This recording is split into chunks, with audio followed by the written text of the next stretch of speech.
ఈరోజు ప్రపంచ దేశాలలో అత్యధిక జనాభా ఉన్న దేశం భారతదేశం. కానీ ఈరోజు మీరు ఆలోచన చేయండి, మొన్న జరిగిన ఒలింపిక్స్ క్రీడల్లో పుల్లెల గోపీచంద్ గారు తయారు చేసిన వాళ్ళు కాస్తో కూస్తో మెడల్స్ సాధించి సానియా మిర్జా కావచ్చు, లేకపోతే పివి సింధు కావచ్చు, లేదా నిఖత్ జరీన్ కావచ్చు, లేకపోతే సిరాజుద్దీన్ కావచ్చు, వీళ్ళు క్రీడలలో రాణించి ఈ దేశ ప్రతిష్టను కాపాడిన. ఒకవైపు 140 కోట్ల జనాభా ఉన్న భారతదేశం ఒలింపిక్స్లో ఒక్క గోల్డ్ మెడల్ సాధించలేదు అని అంటే ఇది ప్రపంచంలో మనకు అవమానం కాదా? ఒక్కసారి ఆలోచన చేయండి. ఈరోజు ఈ దేశంలో ఉన్న జనాభాలో 15 సంవత్సరాలు పైబడి 40 సంవత్సరాల లోపల ఉన్న యువత 68%. 140 కోట్ల జనాభాలో 68% యువత ఉన్న దేశం ప్రపంచంలో ఏకైక దేశం భారతదేశం. ఈ భారతదేశం ఒలింపిక్స్లో ఒక గోల్డ్ మెడల్ సాధించలేదు అని అంటే మనందరం ఆలోచన చేసి ఈరోజు ఒక నిర్ణయం తీసుకోవాలి.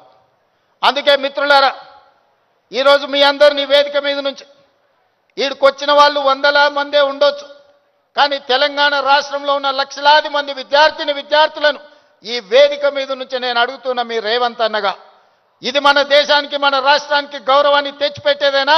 ఈ గంజాయికి బానిసలం అయితే ఈరోజు ఈ దేశం మనుగడ సాధిస్తుందా?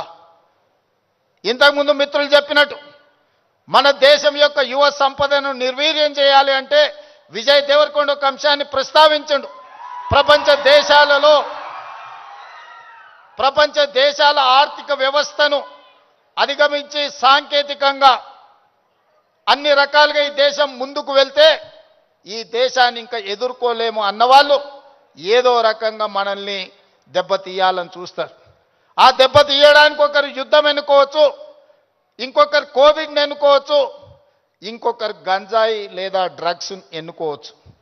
శత్రులు ఏమైతే కోరుకుంటున్నారో, ఏ ఆలోచనతో ఈ దేశాన్ని నిర్వీర్యం చేయాలనుకుంటున్నారో అందులో మనం భాగస్వాములం అవుదామా, వాటిని ఎదుర్కొని నిటారుగా నిలబడదామా? ఈరోజు ఆలోచన చేయండి మిత్రులారా.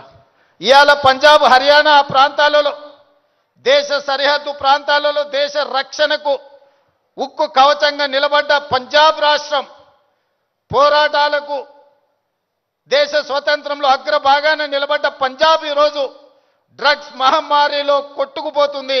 ఇవాళ పంజాబ్ రాష్ట్రం నిర్వీర్యమైంది.